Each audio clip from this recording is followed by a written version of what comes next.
Hello, and welcome to a video trying to explain how to use the Excel spreadsheets that we have up on our Substack in order to play around with the valuation models a little bit.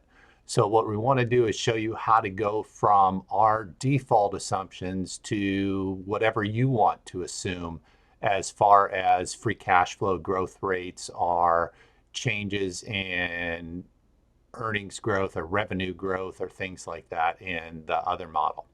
So let's start with my spreadsheet, which uses a discounted cash flow model. Now, all I did is take the free cash flows that are assumed in row 22 and discount them back to today, and then made an assumption that we had a constant growth beyond 022. So that growth was going to be constant at 3%. So you can see that formula here, just the net present value. Here's the discount rate, here's the free cash flows, and this is that terminal cash flow. So we're just discounting all those back to today. Now what I did is set up a required return of 8%, a discount rate of 3%. I grabbed the shares outstanding from G38 up here, solved for net present value, and got the stock price. Now on mine, I just used the default assumptions from Ticker's model, and you might want to play around with that. So I'm going to show you real quick. Here's how to play around with the cash flow assumptions. So just go ahead and make up your first one. Maybe you want to think, okay, 2,160 is reasonable. So I'm going to plug that in, and then my growth rate is going to be 10%. 8%, 6%, 4%. So I'm kind of moving towards that constant growth rate. And then up here, I'm just going to take K22 times 1 plus my growth rate assumption and forecast those out.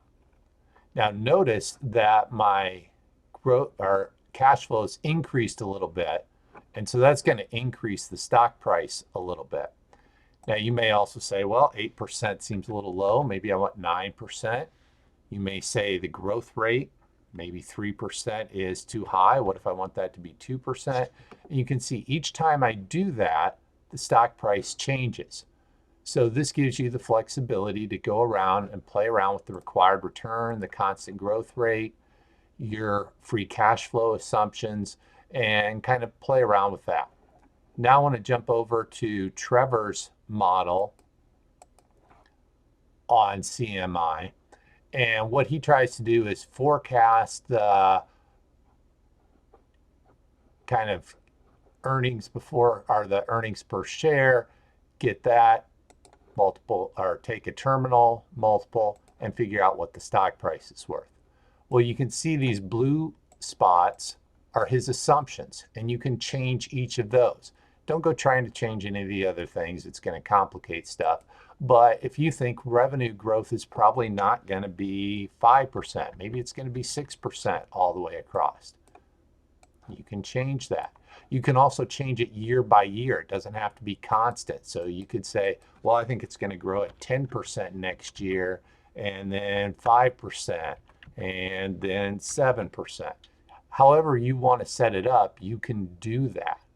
If you think the earnings before tax margin is not going to be 10%, you can change that. What if you think it's going to be 9%? Plug that in. Drag it across. Or again, you could do it year by year. You could do 9%, 10%, 8%. And just allow that to fluctuate year by year depending on what you think is going to happen. Notice every time I do that, the stock price is going to change. What if you think the tax rate is going to go up? Well, I can change that to 26% or 27%. And you can see when I did that, let me just go back. So at 27%, it's 187.19. Go back to 26%, it jumps to 190.03.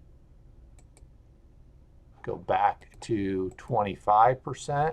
It's 192.86. So it moves about $3 for every percentage point you change the tax rate. How about the discount rate? What if I think 9% is too high? Jump it up to 8%.